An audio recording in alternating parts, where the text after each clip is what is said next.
So we recently got the easiest boss fight ever added to the game, Infernal Walker, and I've had a few of you asking for builds on how to deal with him and who might be best suited to the task. In a turn of events that literally everyone saw coming, the answer is to use Hailey. The question is simply how best to do so. So let's talk about it, because Infernal is actually a pretty interesting boss to build around, and I'm sure all of you have seen clips where people hose down the boss in like 10 seconds and act like that's par for the course when really they ran several hundred times just to get lucky enough on their crits to phase it like that, which is not realistic. I'm going to start with the Hailey build, which works for literally everything you would ever want to solo, and then we're going to talk about weapon builds, specifically for Infernal's fight, because they are not the same builds that you should use for the rest of the bosses. For general survivability, we're taking increased HP, and then either HP amplification or stim accelerant. I say either, because neither really matters here. Amp will give you a shield penalty, and stim gives you an MP penalty. Normally I would say an MP penalty is atrocious, but Hailey gets MP back with Zenith, so I say if you need to choose, stim is the better choice. You lose MP, but you gain a hair more shield. It's not a big deal. For skill crit, we are taking the standard set of crit mods, as Hailey is still a crit-based quadruped. That hasn't changed. Some of you who watched the last Hailey video will be surprised to see skill insight on here, but that's because you didn't watch the video I put out literally the next day that explained new findings on boss math. So if you're confused, you should go watch that. And then in general, if you don't know what crit resist do, then you should watch it all the same. For skill damage, we completely skip all power modifiers. We only care about power ratios, and as such, under power ratios, we have Spear and Shield, Dangerous Ambush, and then the Slayer set adding in there. For chill ratio, we have Chill Specialist, and then Glacial Syncytium, and yes, that is how it's pronounced. I mentioned we are taking the Slayer set because at present, it is uncontested on Hailey, more than it already is on other characters, due to the ability for it to provide base power ratio as well as a magazine modifier, which does help Zenith's magazine capacity. On the note of the Slayer set though, these are the roles you would want on your pieces, but I will say the most important role by far for the Infernal fight is max HP, not MP, max HP on the auxiliary. That'll boost you from around 8,000 HP up to around 13,000 or more. And just trust me when I say you want that safety cushion to survive the first volley of attacks. For your reactor, you need a chill singular reactor, and for the substats, you need a gold colossus roll. That is the most important roll by far. And then for the second stat, you either want skill crit damage or singular power boost, in that order of priority. The difference between the two on Infernal is not large enough for me to say that one utterly shits on the other, but crit damage is technically a better average damage roll in this scenario. For more info on how skill damage is calculated or why these rolls are the best on her reactor, please go watch my video on that exact topic to better understand. Before we talk about weapon build options, let's briefly discuss Hailey's kit and how all of this is going to tie in on Zenith, her unique weapon. Probably the most important ability on her is her third ability, Cold Fury, which when activated will constantly drain your MP, but while the drain is active you gain stacks, and each stack will add 2.5% base crit rate to your character and your weapons, capping out at a total of 16 stacks for a total of a 40% bonus. But note that I said a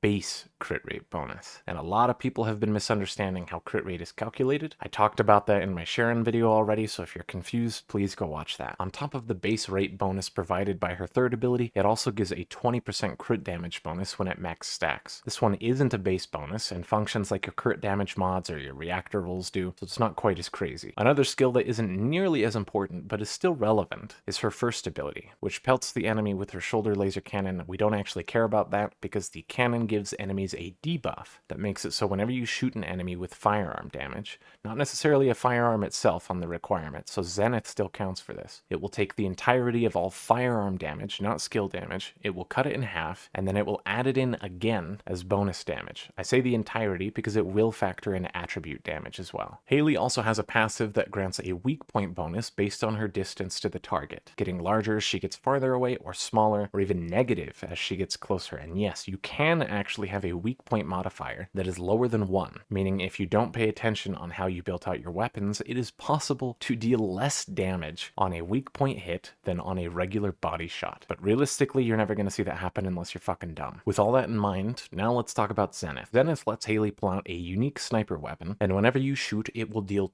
2 separate instances of damage. It'll do an instance of skill damage, and then it will do an instance of firearm damage. And I know some people are going to get confused this time because they got confused last time, so I will try to be explicitly clear. Zenith shoots, and while it is a skill, one part of the damage is only boosted by Hailey's mods and counts as skill damage. It'll crit with skill crit rate, its damage is only going to be modified by skill modifiers, ratios, skill crit damage, so on and so forth, whereas the other side of the damage acts like a bullet shot from a regular weapon and is only modified by the mods on your equipped weapon. It'll only crit with your firearm crit rate or be boosted by firearm attack percent mods, firearm crit damage, etc. Every shot of Zenith acts as a skill and a weapon attack. And in order to properly build Hailey for Zenith, that means you not only need to optimally build her out as a character, but also whatever weapon you're using. In regards to how the weapon functions though, for the firearm damage only, Zenith does inherit the stats of the weapon you're using. So if you're using Afterglow Sword and it has a base crit rate of 50%, that means the firearm side of Zenith's damage will also have a 50% base crit rate because that is what your weapon has, whereas the skill side will be based on your skill crit rate. Zenith inherits almost every single stat from the weapon you have equipped, except for the magazine size and fire rate. And while it doesn't apply the fire rate bonuses from your weapon mods, it will take the magazine size bonuses from anything. I mentioned earlier that Slayer gives a magazine size bonus, that applies. Your weapons can roll a rounds per magazine roll in the adjustment option, that applies. Your weapons can equip expand weapon charge, that applies as well. They all give the base magazine size of 4, which is stated in your skill overview, a bonus. And then a quick side note on the firearm damage specifically. Zenith does give a percent bonus multiplier to the firearm damage side of the equation. However, it does not apply in the way you think it would. If you've watched my video on the weapon damage equation, all you need to know is that the 50% bonus comes in after attribute damage is already calculated, but before faction attack or type bonuses get factored. Now let's talk about weapon builds, specifically for Infernal Walker. And I need to preface this by saying that for snipers, I am assuming that at best, you guys are going to get a 35% weak point hit rate. And I think I'm being generous there after watching some of your complaints over and over in my comments. This means on a sniper with 8 shots, you're landing at most 3 of them as actual weak point hits on the target, with the rest of your shots hitting the body if they even land at all. And of course, now having said this, I'll have John Murica from SEAL Team 6 pop up in my comments saying, "Sir, that's not realistic because I land 100% of the shots I take on weak points." And my reply is,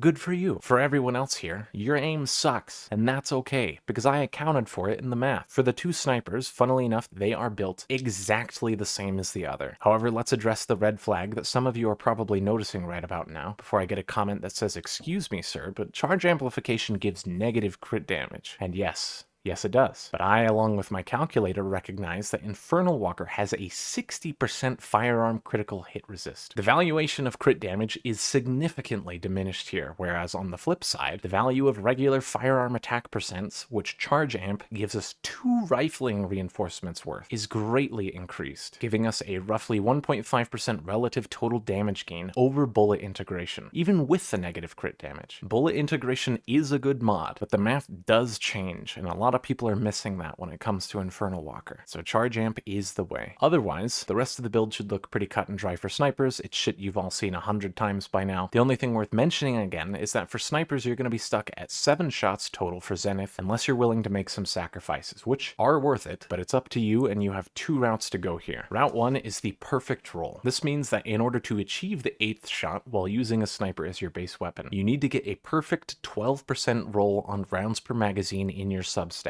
and you would replace weak point damage. That, paired with Slayer, expand weapon charge, and concentrate support ammo, will put you at exactly 100% bonus magazine, so a base of 4 is now made 8. If you don't get a perfect roll, then the game always floors the value, meaning it doesn't matter how close you get to that perfect 12% roll. If you don't actually get it, you're never getting the 8th shot. And that's where the second route comes in, and this is the imperfect route, which is a damage loss, but only by a literal hair. In this case, you swap out concentrate support ammo and use compulsive magazine instead, which lets you use a rounds per magazine roll of any amount because compulsive makes up the difference, and that difference of an extra shot is roughly a 13.6% relative damage gain. That is a lot. In some cases, it may seem like compulsive is a nasty fucking mod because it gives you a negative weak point damage penalty, but you gotta remember that extra shots mean extra skill damage, and since Infernal has almost 80% damage reduction to firearm damage, but only 56% against chill damage, getting an extra shot to do more chill skill damage means a whole lot more than hitting a tiny bit harder on your weak point hits that nobody other than John Murica from earlier is actually hitting most of the time. In closing on snipers though, both do okay. Piercing is obviously better from a total damage perspective between them, however, there is another, and that is Perforator. If somehow you don't already know the deal behind Perforator and are wondering why a hand cannon is valued more highly than a sniper with 2 to 3 times its base attack value, the answer is the payout mod. Payout tech was initially discovered by a dweeb named Mui, credit where credit is due for the concept, and normally I would tell you to go check him out, but I think he might be done with content creation, so rip that. Payout is a mod that makes it so after landing a firearm weak point attack, you gain infinite ammo for 3 seconds afterwards. Since Zenith, as we discussed earlier, has a damage portion that is firearm damage, that means Zenith can score weak point attacks that do count for this mod. And assuming you've gone into your settings and enabled the full auto setting on semi-auto attacks, then when you hold down the trigger, you're going to get 3 extra shots, going from 8 to 11 total. And the chill skill damage gains on this are enormous, which is really all we care about in a fight with Infernal. We run charge amp, not bullet integration here, for the same reasons as we did on the sniper. But on the rest, you'll notice we have no weak point mod, and that's because the assumption with Perforator is you're only trying to hit the weak point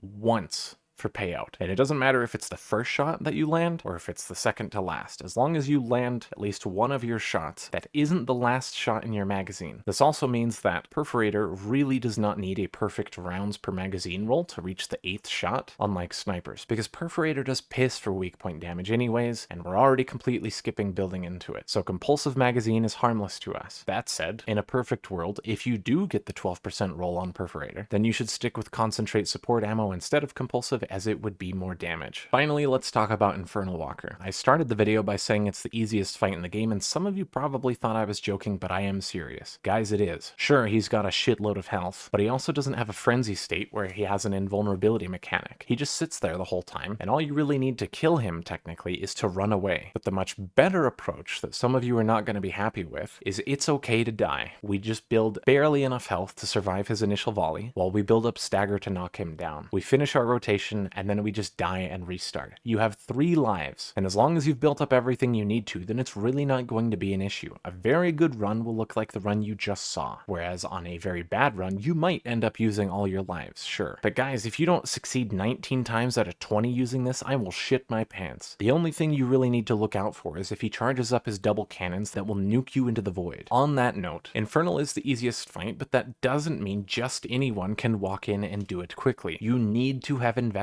in your characters, your weapons. You need a good reactor. You need a high-level reactor to do this consistently. You can't just leave it at level 0 or level 2. Invest in your characters. The bar to entry for this fight is way too low, and because of that, Infernal is spanking people left and right who are trying to fight it when they should have come back in 2 weeks after they've built out their characters. Because otherwise, you're not in for a 14 to 50 second fight. You're in for a 7 to 10 minute fight. In that same vein, though, do not ever queue public on this fight. Just solo it. At the time of this recording, Infernal has, between his HP and shields, a combined HP value of around 94 million. For each player added, not only does his damage scale ridiculously, but his HP does too for the values I show on screen, all the way up to an HP value of 303 million at 4 players. So unless you're ready to go in and carry all the Make-A-Wish children with 1 Catalyst characters for 10 minutes straight, I'm telling you, it is a fucking mistake. And if you're one of the randos who queues into it hoping someone else will carry you, you're a whore. Some twats in the comments or on Reddit are gonna tell me that I'm gatekeeping here, and guys, I fucking am. When you load into a public group that takes 8 minutes to kill the damn thing, and you alone account for 90% of the damage, you didn't have teammates, you had corpses. And I am not into that shit. In closing, 2 quick things. The first of which is it's very easy to forget applying your cryo with your first ability, but just make sure that as you enter Zenith, you do cast that so you can apply the debuff to the boss. It's not going to amount for a ton of damage in the end, but it is some damage, and if you're having trouble, every bit counts. And then lastly, someone is probably going to ask, what about Hailey builds for regular bosses? I'm not doing that in this video. In fact, I'm never going to make another Hailey video again unless her kit changes. The reason for which is that I now have on my calculator, which is publicly available, the tools to optimize any weapon for Hailey, along with any mods for Hailey herself. I don't need to make another video on Hailey without a kit change because by God, you can get the answer yourself now. And tomorrow, I will be putting out a video that goes over my calculator and how to use every single part of it. And I recommend you watch it and pay attention because this next video is going to get referred to a lot in my videos going forward.